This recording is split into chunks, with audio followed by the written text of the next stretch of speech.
Before we start, I would like to say thank you to those who have supported our channel. If you like our videos, please do subscribe and hit the like button. It helps the channel a lot as we are almost nearing 1,000 subs. Thanks to Justin Go. This is his mouse he let us borrow for this particular initial impressions video. I would like also to feature this mouse pad right here. This will be locally available here in the Philippines. This is the Gosu Gaming Gears mousepad.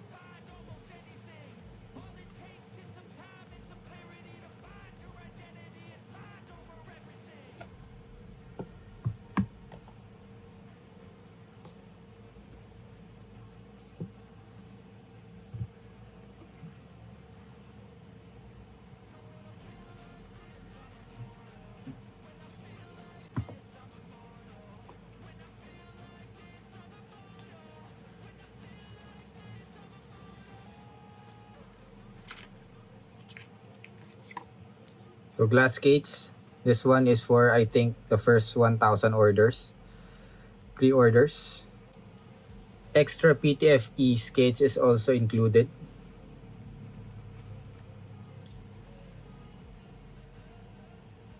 Type-C USB for charging. You see it's a bit angled.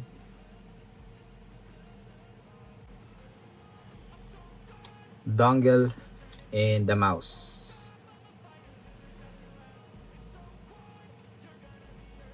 It's like a butterfly design.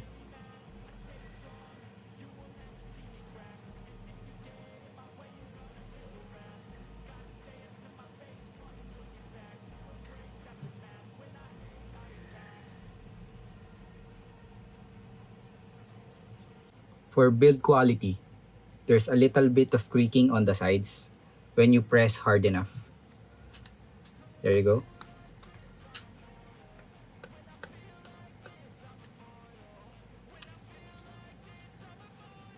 So bottom part has a butterfly ribbon-like design with blue transparent plastic. It feels sturdy, no flexing or creaking at the bottom.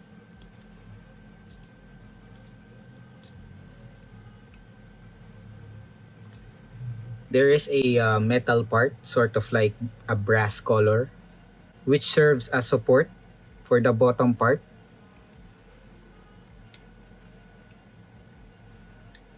And it also holds the battery in place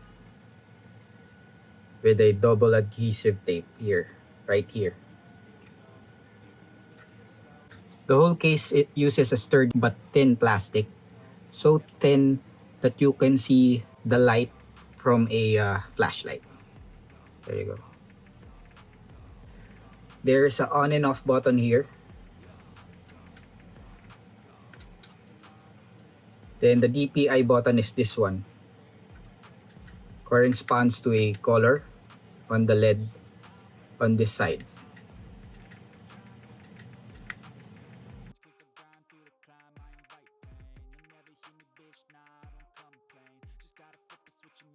So next is coating. One of the best coating on a mouse.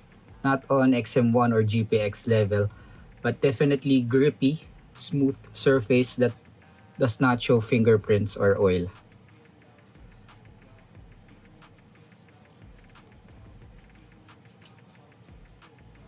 Next is weight. This weighs around 55 grams.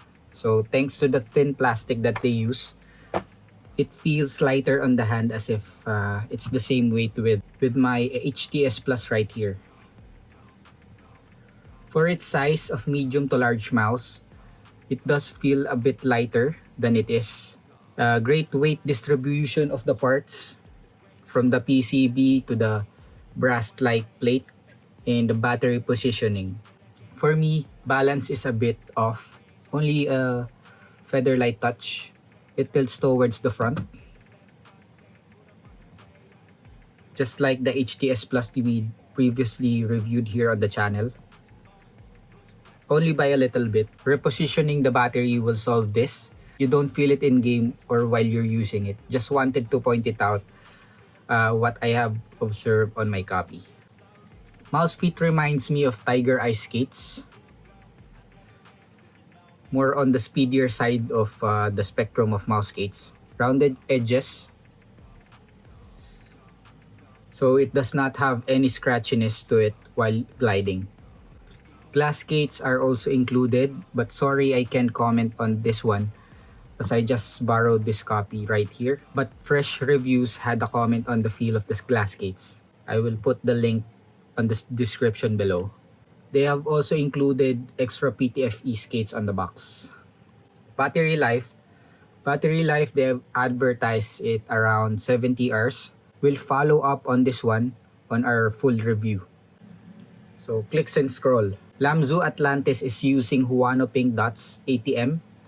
So for me, these are one of the most satisfying clicks I have ever reviewed on this channel. It's like a bit lighter KLGM 8.0 but more tactile. So great click implementation, minimal pre-travel,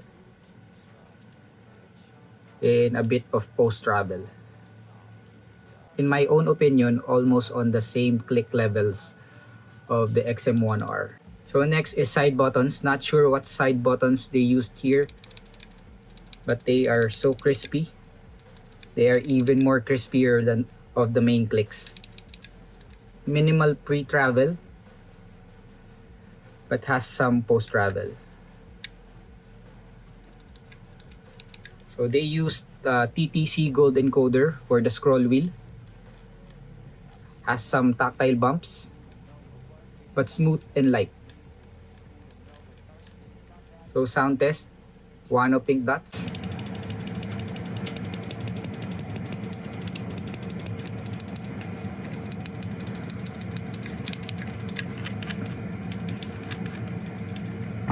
Next is sensor. They used a 3395, so honestly I can't distinguish the difference between 3395 and the 3370. But all I can say is that it does track well. Never had any spin outs or any sensor related issue. I also use it in different pads and still does perform all the same. Next is wireless. Wireless is using 2.4 gigahertz. After 3 days of testing, I have not encountered any problems like disconnection or interference with other wireless device. So next is software. So this is the Lamzu Atlantis simple software. First tab is key settings. There are 4 different profiles. You can change the buttons. And then you can also reduce the debounce time to 0 ms. Battery life is here. And then next tab is DPI settings. There are 5 different deep stages that you can change. So here on the right side, polling rate up to 1000 Hz. There are 2 LOD settings, 1mm and 2mm. So the last tab is the macro tab. So that's it for the simple software of Lamzu.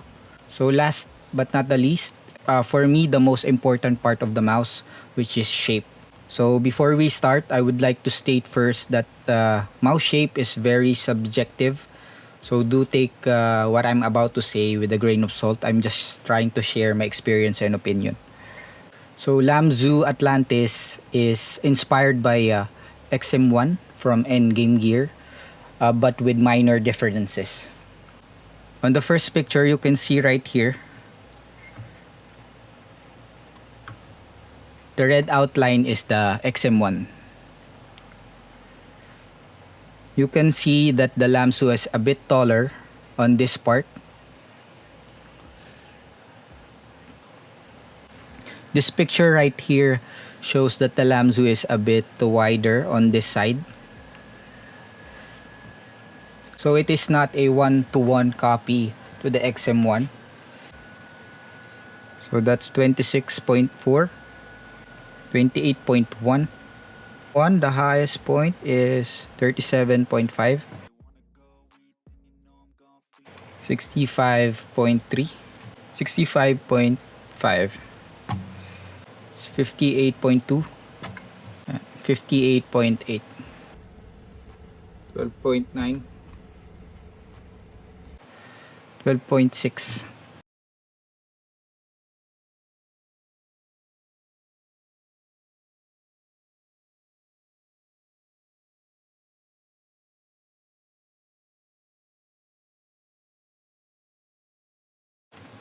So those are the dimensions of the XM1 compared to the Atlantis.